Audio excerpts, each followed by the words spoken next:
Dream की जब हम बात करते हैं तो मेरा भी महादेव से बहुत कनेक्शन है, बट मुझे भी अभी रिसेंटली एक ऐसा एक्सपीरियंस हुआ ड्रीम में जहाँ पे मुझे एक दूसरे ड्रीम में आए।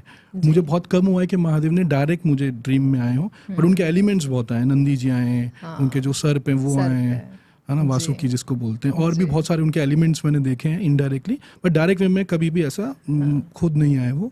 लेकिन ये डेटी जो आए ये एकदम और ऐसे पॉइंट पे आए। मैं कहीं एक सिटी में गया हुआ था जहाँ पे एक किसी कोर्ट केस में मैं अपीयर होने वाला था, तो एक फैमिली कुछ मैटर था और उसका जजमेंट आने वाला था उस दिन पे, जिस दिन पे मैं अपीयर होने वाला हूँ।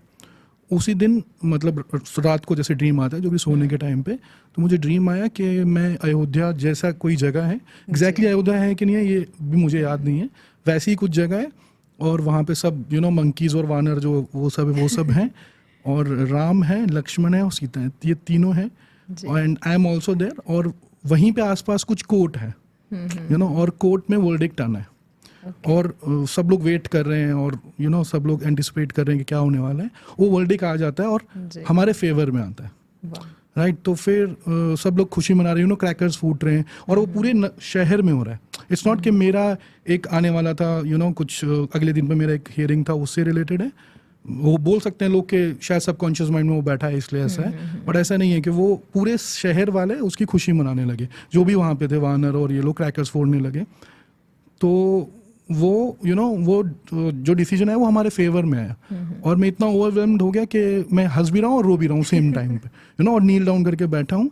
एंड देन उन्होंने मुझे ये बोला कि ये मतलब तुम्हारे लिए एक आशीर्वाद है, और मतलब उन्होंने एक प्रॉमिस भी लिया कि प्रॉमिस करो कि तुम और भी लोगों को इस पाथ पे लेके आओगे। ऐसा उन्होंने क्लियरली बोला। मुझे कभी भी आज तक किसी भी डेटी ने कम्युनिकेट नहीं किया ऐसे कुछ बोलते हुए डायरेक्टली, तो उन्होंने मुझे ऐसा बोला, श्री राम ने।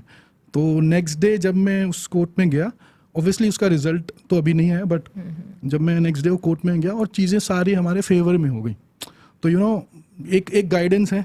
और जो वो ड्रीम में मैंने डिसीजन देखा, तो आई बिलीव कि शायद वो अयोध्या का वर्डिक्ट था, या फिर मेरा खुद का जो भी मैटर था वो था, I don't know, but that's how I got connected to Ram.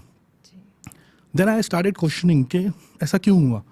मतलब मैं इतना ज़्यादा राम की तरफ तो नहीं हूँ, मतलब मैं तो शिव जी को मानता हूँ।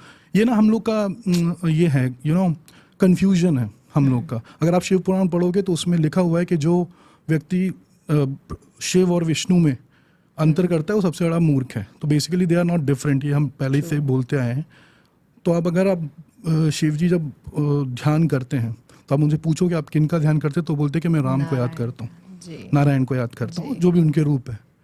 और अगर राम से पूछो कि उनके ईश्वर कौन है, तो बोलते हैं कि महेश्वर, मतलब महेश मेरे ईश्वर हैं। दैट इज़ वाई रामेश्वर जो जगह है, राम का जो ईश है वो है, राइट। सो ये लोग बहुत गलत एक बना के रखे हुए हैं कि मैं इसको मानता हूँ, मैं उसको मानता हूँ। तो मुझे लगा कि there is no difference at all. आप जिस पॉइंट पे हो आपकी लाइफ में, आपको उस पॉइंट पे वो डेटी कनेक्ट करेगा, बट ओवरऑल पावर तो एक ही है, एनर्जी तो एक ही है। सबके रूप अलग अलग हैं, फोटो के थ्रू अगर हम देख पाते हैं, या जिस भी वे में अगर हम कहा जाए, हाँ, बट मैं ज़रूर मानती हूँ कि सबके पावर्स बहुत डिफरेंट है। आप भले ये कह सकते हो कि शक्ति एक है, बट हर एक के पावर्स अलग अलग है। और दैट्स व्हाई मैंने बोला ना कि हर सिचुएशन में आपको अलग डेटी मिलेगा, अलग ही मिलने वाले हैं। अगर आप that is the beauty of Sanatan Dharma. Ji.